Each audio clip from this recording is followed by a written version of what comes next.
बिस्मिल्लाहिर्रहमानिर्रहीम अल्लाहुम्मा सल्ली अला मुहम्मद व अला आलि मुहम्मद। अस्सलाम वालेकुम जी दोस्तों, वीरां, भरावां, सजना, साथियां, साडे चाहण वालियां, उम्मीद करने सारे खैर होगे ना होगे। असली अल्लाह दे करम फजल दे नाल तुहाडीआं दुआवां नाल अल्हम्दुलिल्लाह अज दे नवें व्लॉग दे विच तुहाडी खिदमत च हाज़र हां। दोस्तों अज दा व्लॉग करने स्टार्ट ते अज जनाब असीं अपने वीरां नूं एक बड़ी अच्छी जनाब गल सुनानी है कुरान पाक दी।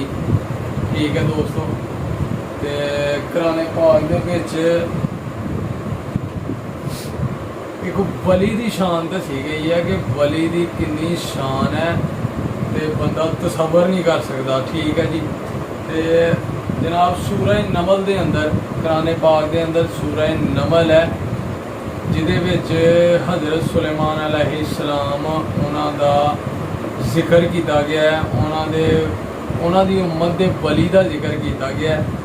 तो ये जनाब तुसीं जाके पढ़ भी सकते हो कुरान पाक दे विच वो वाक़या सूरह नमल पढ़ो, उहदे विच वो तर्जमे समेत जनाब पढ़ के वेखो, वो वाक़या पढ़ो, तुहानूं पता लग जाएगा कि एक वली दी कितनी शान। ठीक है जी, तो सूरह नमल दे विच वली दी ताकत दसी गई है। अल्लाह ताला ने ऐनी ताकत नूं नवाजिया है कि जनाब मलका बलकीस एक यमन दे विच एक मलका ही यमन च, यानी कि वह महल ही, उत्थे उन्हें अपना तखत जिहदे ते बहिंदी रही है ना, मलका बलकीस का शाही तखत जिहड़ा है वो जनाब 80 गज लम्मा ते 40 गज चौड़ा ते जनाब सोने चांदी हीरे मोती ते कीमती मोतियां दे नाल सजाया गया ही ते बहुत ही खूबसूरत ही, जिहदे ते बहंदी ही अपनी हुकूमत जनाब कर रही ही।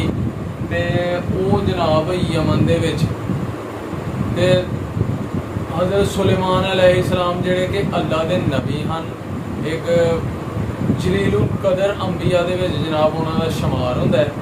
ते बड़ी शान तो नवाजिया अल्लाह ताला ने उन्हां नूं, जिदों उन्हां नूं पता लगा ने कि मलका बलकीस जनाब यमन दे विच इन्ना वड्डा ਉਹਦਾ तखत है ना खूबसूरत हुकूमत कर रही है, वो जनाब एक औरत हुकूमत कर रही है अवाम ते उन्होंने जनाब क्या अपने जेड़े अजलास दे विच कि केड़ा बंदा है मुख्तसर है कि जो मलका बलकीस नूं खत लिखिया, उन्होंने पता लग गया कि मलका बलकीस उथों टुर पई है यमन चों शाम की तरफ।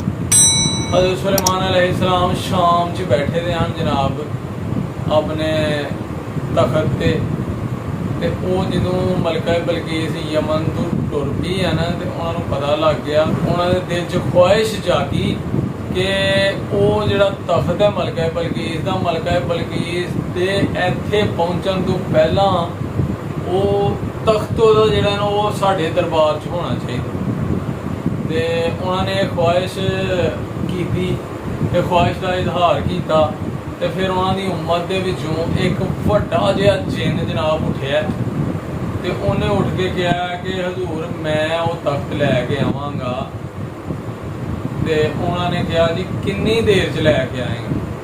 जिन ने कहा जनाब कि मैं वो तख्त तुहाडा है अजलास है ना जिहड़ा बरखास्त होने तो पहला जनाब मैं वो तख्त तुहाडे हजूर पेश कर दियांगा।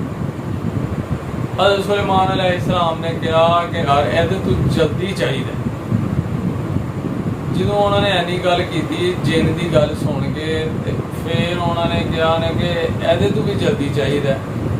तो फिर आप दी उम्मत का एक वली जनाब नाले एक वजीर तुहाडा आसफ बिन बरखिया जिन्हों का नाम ही, वो उठे ने, उठ के तो उन्होंने कहा कि हजूर मैं वो तख्त जड़ा ना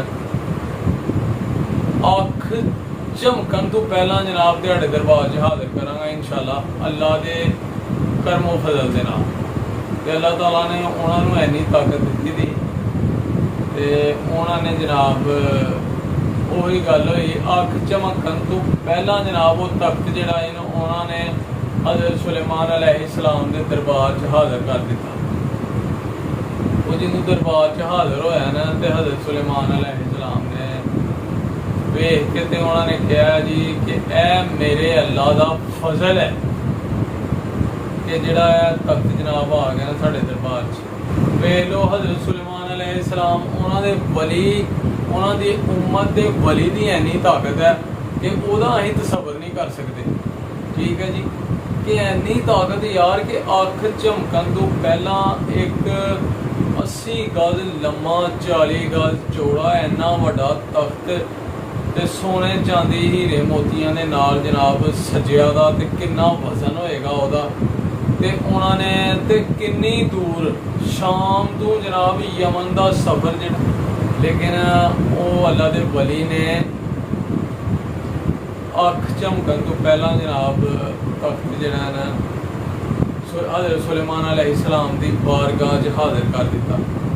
ते उस वली दी इन्नी ताकत है ते यार असी जिन्हां दे उम्मती हाँ, नबी आखिरुज़्ज़मा ते नबियां दे सरदार ते जनाब रहमत लिल आलमीन जिहड़े दोनों जहानां वास्ते रहमत बना के जिन्होंने भेजा गया है अल्लाह ताला ने दुनिया दे, ते जिहड़े अल्लाह ताला दे भी महबूब ने ते साडे नबी इमामुल अंबिया रहमत लिल आलमीन आखिरुज़्ज़मा अहमद मुजतबा मुहम्मद मुस्तफ़ा सल्लल्लाहु अलैहि वसल्लम अहीं जिन्हां दे उम्मती हैं, उन्हां दी उम्मत दे वली दी किन्नी शान होएगी।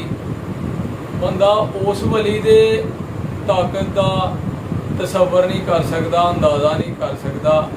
ते जनाब जिहड़े साडे नबी दी उम्मत दा वली होएगा ओहदी ताकत दा अंदाज़ा अहीं किवें कर सकने, उन्हां दी किन्नी शान होएगी। ठीक है दोस्तों, ते अज असीं यही गल सुनानी ही कि असीं अपने वीवरां नाल जनाब अज उन्हां नाल मुलाकात जरूर करनी है। ते जनाब मैं कहा कि अज यही कुरान पाक की गल सुनाने उन्हां दे नाल अपने वीवरां नाल गल करने आ। ते जनाब उम्मीद करने तुहानूं जरूर पसंद आई होएगी साडी गल कुरान पाक दा वाकया, एक वली दा वाकया। इहदे नाल ही अज दी वीडियो एंड करने। उम्मीद करने तुहानूं जरूर पसंद आई होएगी, कमेंट करके जरूर दसना तुसीं। ते अपना ते अपने प्यारिਆਂ ਦਾ रखना ख्याल, माँ बाप की करनी है सेवा, नमाज जरूर पढ़नी है, तो कुरान पाक की तिलावत करो, रोज़ाना करो, तो तर्जमे नाल पढ़ो। ठीक है जी, तो चंगियां चंगियां गल्लां ते जिंदगी गुजारन दे तरीके हर चीज़ का तुहानूं कुरान पाक च पता लगेगा। ठीक है दोस्तों, तो अगली वीडियो इंशाल्लाह होएगी मुलाकात, उदों तक सानूं दिओ इजाज़त। ओके फिर अल्लाह हाफ़िज़।